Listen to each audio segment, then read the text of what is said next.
I want to talk about the first grade school that I attended in 1935 at Mount Pleasant, which is about 2 miles or so from where we lived.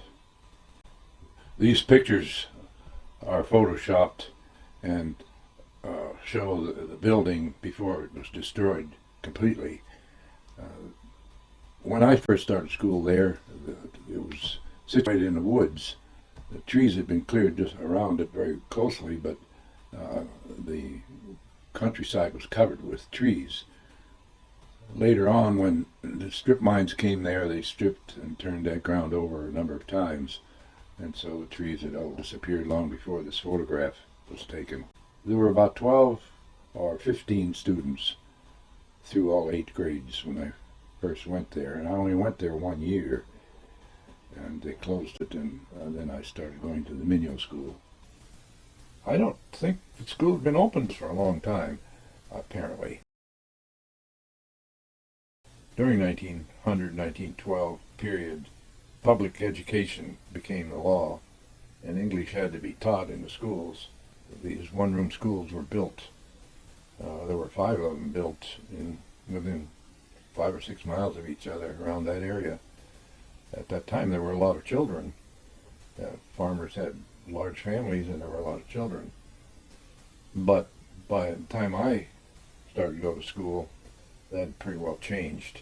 There were about 12 or 15 of us kids, all through all 8 grades, going there.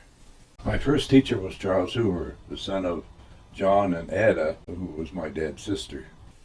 Now, teachers in those days, as a requirement to be eligible, a 2-year course at Bellefonte Teachers College. Charles had gone through that, which is, at least he had a lot more than most.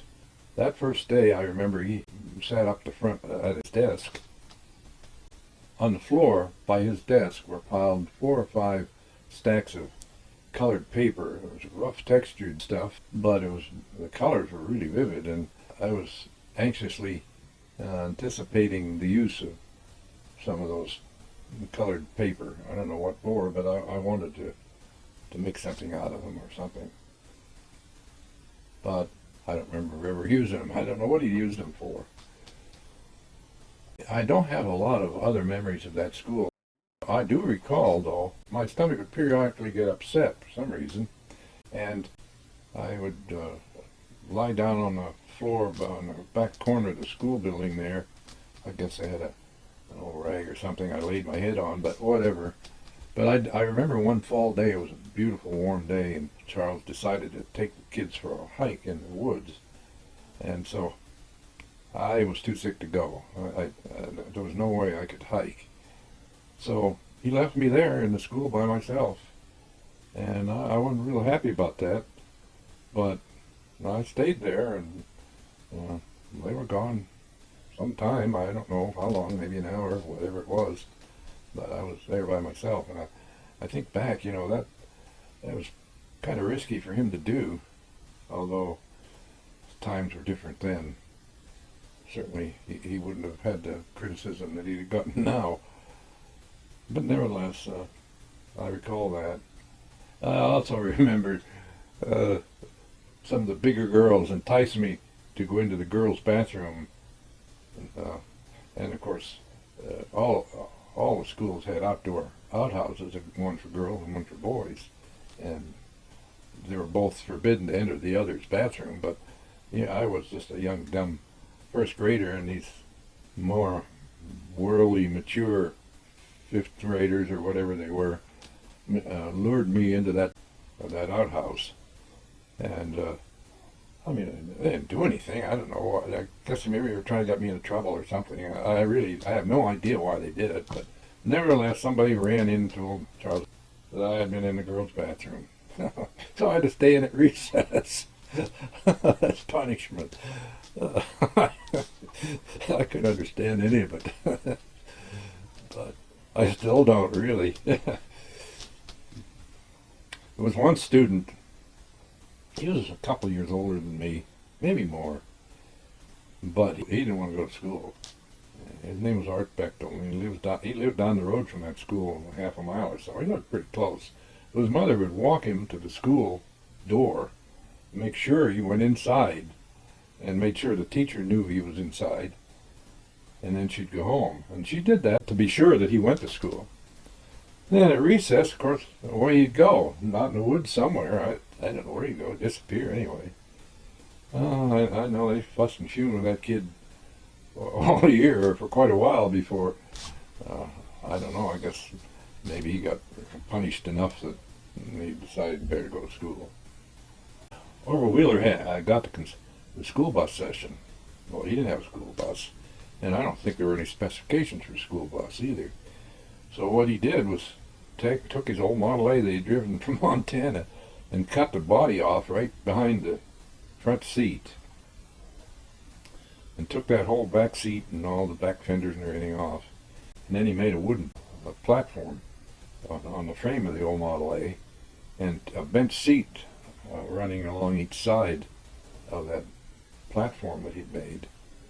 Then he made a kind of I mean, my memory is not real keen and clear on this roof that he had built, but anyway, he had some kind of a roof on 4 sticks and canvas hanging down around it to keep snow and rain out of us, I guess, as we rode to school. So, he came around, picked us up, and drove us to school.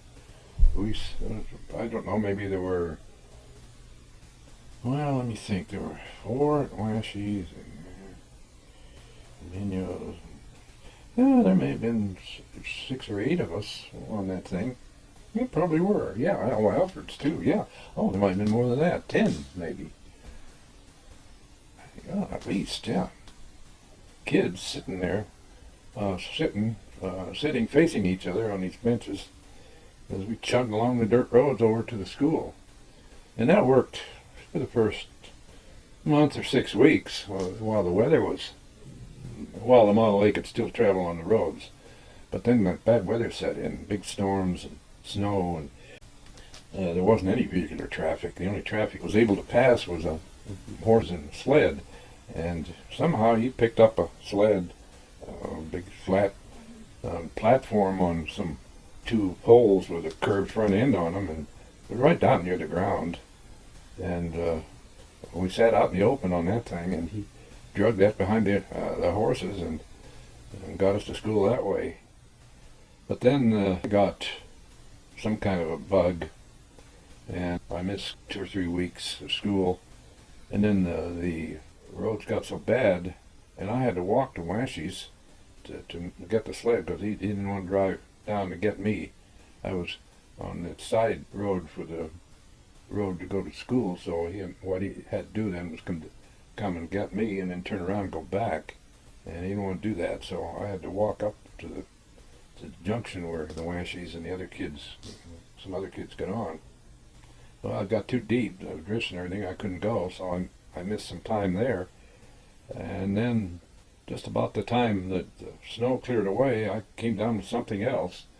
And then the winter set in and school closed for a couple of months. It was the only time that I recall the school ever closing, but the weather was just too bad, so they closed the school. Then I got something else, some other bug, I don't remember anymore, but I never rode on it again. Anyway, I only went to school 40 days that first year, but since I had first cousin teaching, and I got promoted to 2nd grade anyway. So that first year was a total loss as far as I was concerned. And I missed out on a lot of fun riding. I like to ride that old Model A or that sled. It was fun, but anyway, that was the end of my Fairmont days, because they closed it that year and opened the Mignot School, which is just half a mile or 3/4 mile through the woods from our house. So I always walked from there on.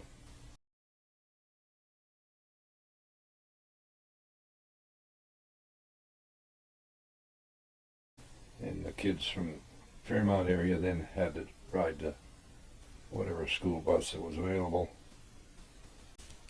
I recall the school At the Mignot school, much better, of course. I don't remember what kind of heat they used over at Fairmount, but at the Mignot school, there was a large pot-bellied stove with a 6-foot high metal, a sheet metal surround fence, or wall, or whatever you want to call it, surrounding the stove. Prevent the kids accidentally running into this red hot container of fire. This wall was high, just high enough where you could, I could reach the top of it, and we'd lay our wet gloves around the top edge, and once in a while a glove would fall down and land on that stove. Boy, you could smell the stinky leather burning. And of course, by the time that happened, the glove was kaput. The drinking water for the school was contained in a ceramic or a crock-like container which held about 5 gallons of water and had a spigot at the bottom. And hanging alongside of it on a nail was a metal cup that we all used to get a drink of water when we were thirsty. But of course, the container had to be refilled every day, and so one of the older boys in one of the higher grades would take a bucket and go over to the well at the house adjacent to the school and get a bucket full of water and bring it over and pour it into the container. I think the crock held the water cooler for longer periods of time, but that was our system. Well, the same cup was used by everybody in that school, and we all survived it. When Charles Hoover was teaching during my first 3 or so grades, one March day, I remember it was a beautiful day, and we just had a 8 or 10 inch snowfall, a nice wet snowfall, and perfect for making snowballs. And in the morning recess, we all went outside, all the kids, girls and boys, and we began to throw snowballs at each other and play around. And Charles came out and joined in with the girls throwing snowballs at the boys.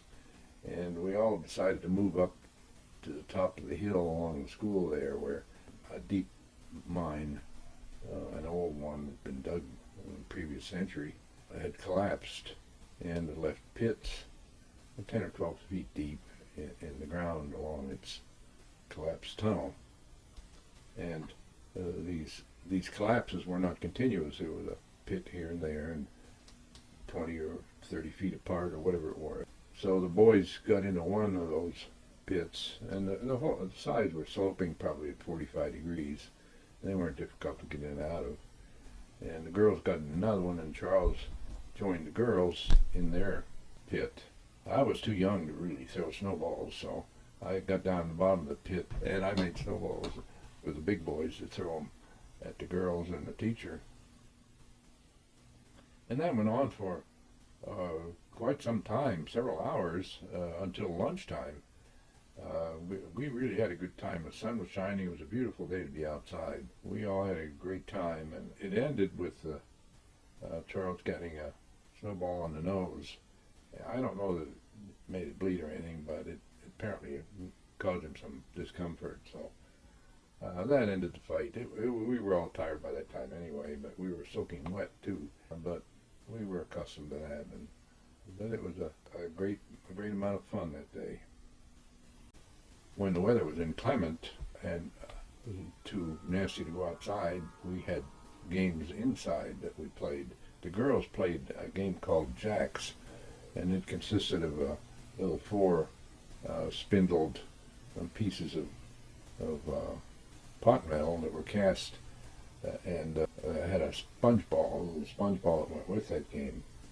And the idea was to bounce the ball and scoop up a certain amount of jacks each time, increasing as the amount of bounces were done. Those girls got pretty good at that. They could pick them up one more each bounce and quick as lightning. Boys, one of the things we did often was play jackknife. We all carried a pocket knife with 2 blades in it generally. And the idea was to go to the rough wooden bench made out of boards that we sat on in the front of the room during our lessons. And the idea was to take the short blade and pull it straight out onto the parallel with the handle, and the long blade pull part way out at 90 degrees from the handle. So it made a kind of a T shape. And then you take the knife and swing it a little bit by the handle and drive the long blade into the top of the bench. And a boy sat on each end of the bench facing each other. And the idea was to flip the knife upward into the air, and if it landed with one of the blades sticking into the top of the bench, you gained a point. And so it was a score of 20 or something, so whoever reached that first won the game. But over the years, that bench became really mutilated from the number of times that blade had been jammed into the wood. A long, narrow hollow was eventually chipped out of the top of the bench. Carrying a knife was common for everybody. All the boys carried a knife. It was the ones that had one, of course. There was no concern about it. Of course, today it would be pretty well frowned upon, that's for sure.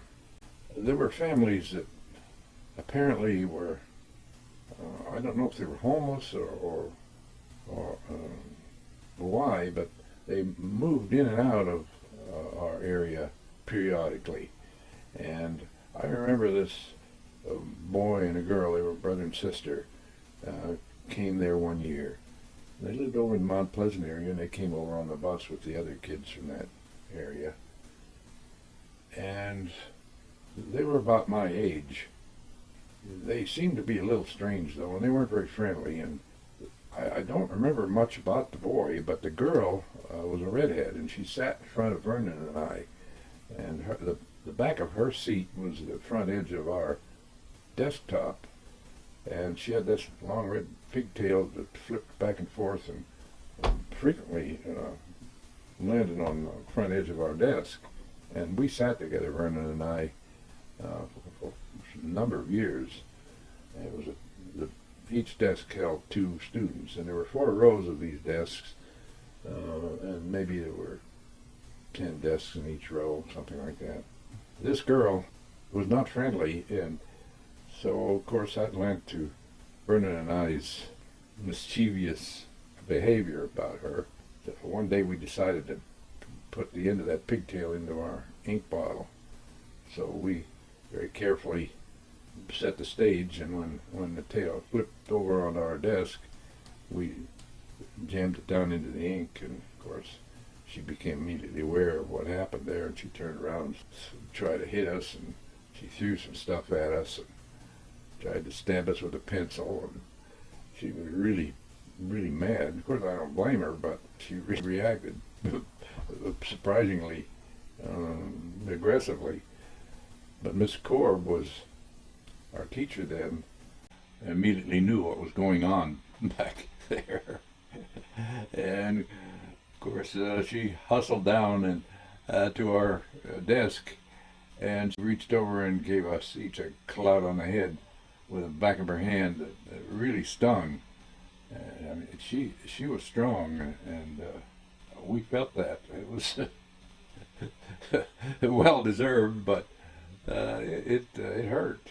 There wasn't much she could do about it. We'd already accomplished our goal. This girl was dressed strangely. All the girls wore dresses, but she wore a number of dresses at one time.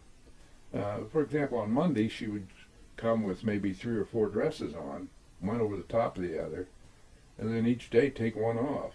So Tuesday she had the one that was the next one in line. I don't know, it was strange. They disappeared. They didn't come back the second year, and I have no idea who they were or why they were there. There wasn't much to amuse the kids. The whole atmosphere was not fun. I never liked school. I never had a desire to go, although I always went, or not going was not an option, but I didn't like the teachers. And they weren't friendly, at least to me. I don't remember that they were friendly to anybody, but it just was not an interesting and challenging place to be. You know, we went through our daily grind. Dorothy, my last teacher, had a book with stories in it, And the last session on Fridays was devoted to reading out of that book. I don't remember any other stories except stories about Little Black Sambo and his experiences. And I remember only one thing from them, and that was when Little Black Sambo got excited or angry, his eyes popped out on stems. So I don't think that'd be too popular today either, but we didn't have any blacks in our area there, but it just never was an issue. We all dressed about the same. All the boys wore overalls, and inevitably they were patched at the knees, at least. And the girls wore dresses of some sort, or sweaters and stuff. I don't remember really what the girls wore specifically, but they all wore dresses in those days. And we had snow pants. They were heavy cotton, kind of a fleecy material. Bruce and I both had a pair of those to help keep us warm. They were really effective. They had a elastic at the bottom, and they kept the snow out, and they tucked down inside 4 or 5 buckle rubber arctics. And of course we always wore gloves and Mackinaws, and I had a Snoopy type helmet that I wore. They kept buying the same thing over and over again as they wore out. Everybody was poor, and there were no social levels of being better off than others. For lunch, Mom always packed a sandwich, usually jelly and butter. She made the bread and butter and the jelly, so there wasn't any store-bought stuff in that lunch.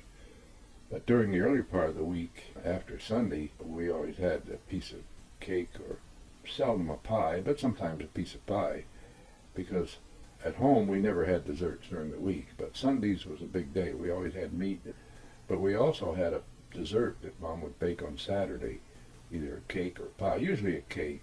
Mom was a good baker, so we always enjoyed her cakes, but there was always leftover cake for the school lunches, at least for the first couple days. And all the kids ate about the same thing, sometimes peanut butter.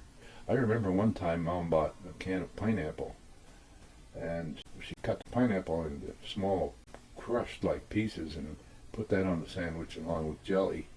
That was really a treat. I remember that even to this day after 80 plus years. Charles Hoover was a teacher with a family and kids, and he only made $600 a year, but we only went 8 months, and so he had 4 months off in order to try to find a temporary job during the summer.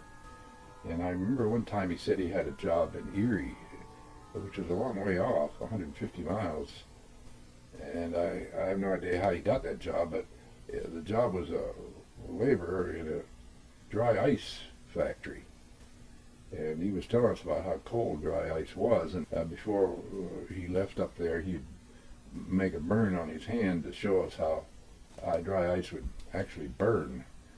Of course, we were astonished that ice could actually burn, but he never did that. He came back without the burn, so I guess maybe he chickened out on that idea. I remember there was a girl, Ines Picar. She was older by several years, so she was a big girl by the time I started going there. And she was interested in learning and so forth, and so when the 8th grade class that she was in was finished, she didn't have any other class to go to. Going to high school wasn't an option. So she came back and went through the 8th grade the second time, just as a matter of intellectual curiosity.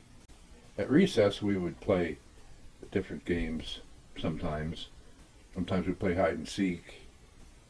Sometimes we'd play with a ball and throw it over the school building to waiting opponents on the other side, and then as soon as the ball was caught, run around the end of the school and try to tag the opposing team members. One game, though, called Crack the Whip, was pretty popular. We played that quite a bit. It was a rough game. The kids all lined up, the smallest at one end of the line and the biggest boys at the other end. The whole line would start running in the same direction together, and each one holding really tightly to his partner, and then the big boys would stop suddenly and whip the line around in a circle, And of course, the little ones out at the end all inevitably got thrown off or lost their grip and fell.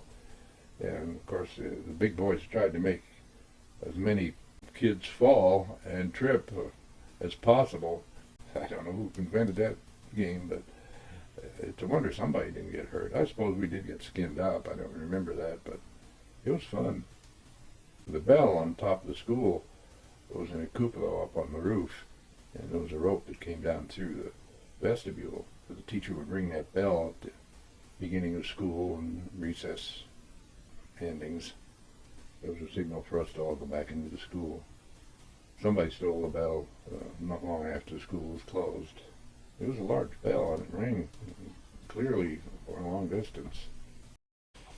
This film is part of the videos that we took in the summer of 2022 when John, one of my sons, in his new Tesla took me back to Frenchville for a couple of days. And this is the school segment of those videos that we took on that occasion. Tell me about this building. The land for this school was donated by my great-grandfather, whose name was Hyacinth Mignot, in 1845. I know this for a fact because I've seen the deed at the county courthouse. My father attended the same school when he was a child, but he only went to the 3rd grade. He was born in 1886.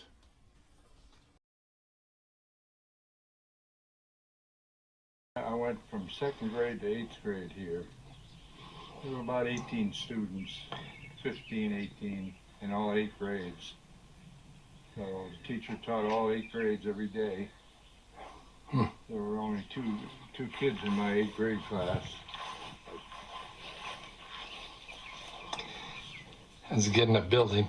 There used to be a vestibule here. Mm-hmm. Yeah, you can see the shade. You can see the shadow. There it was. And if you look. This glass is typical of pre-Civil War and Civil War era quality.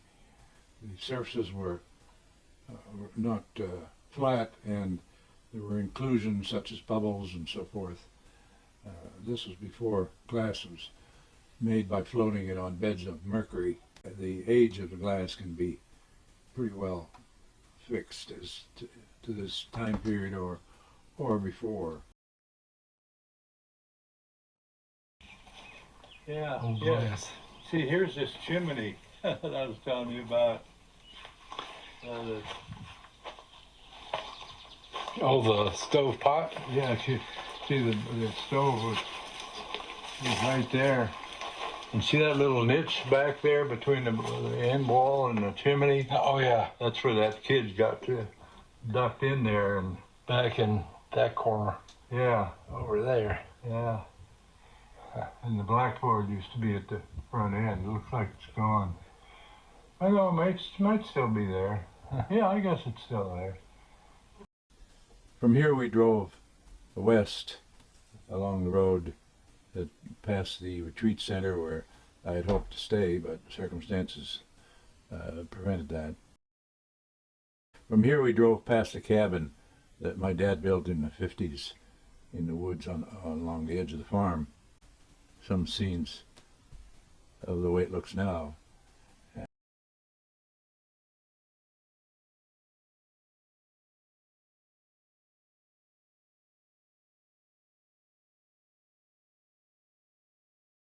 And the grave that my brother has been buried in.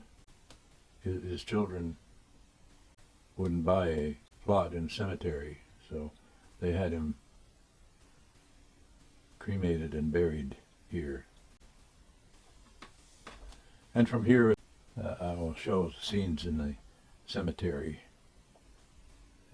The photos I'm showing here are old ones that I took in some years ago, because the videos and photos that we took in the cemetery were not clear enough, or the tombstones had deteriorated to the point where they couldn't be read anymore. So I'm substituting these that are legible. This photograph shows the tombstone of My great-grandfather, he was the third John Baptiste. He named one of his sons John Baptiste, and that ended the John Baptiste series at 4.